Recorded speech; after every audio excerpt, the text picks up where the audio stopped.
Hej, i den her video vil jeg vise jer, hvordan man kan indskrive regressioner i Maple. Og jeg vil vise jer, hvordan man kan lave en lineær regression, en eksponentiel regression og en potensregression. Og den nemmeste måde, vi gør det på, er med gympakken. Så vi skriver with og gym med stort G, enter.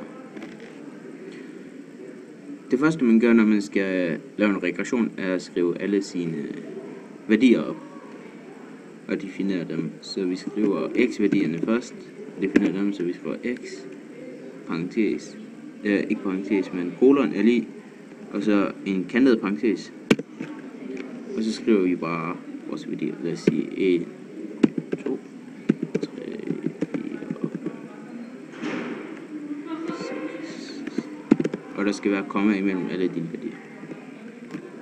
Og slut kantet parentes og lige med. Og det samme gør vi med y-værdierne.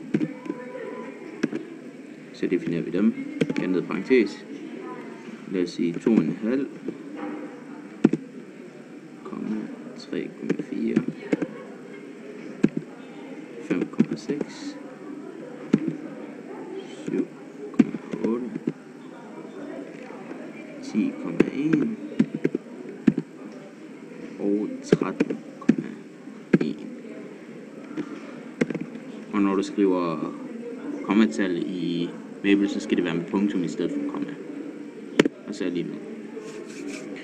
Og så for at lave en lineær regression, så skriver vi lin med stort L og reg med stort R, parentes, x, komma y.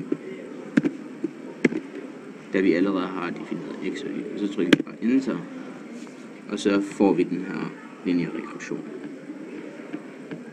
Og det samme gør du med en eksponentiel regression. Der skriver du exp reg parentes x, y, enter. Så får vi en eksponentiel regression. Og samme princip med potensregression, der skriver vi bare brav reg parentes x, stort x, y. Så får vi en potensreaktion. Det var så det.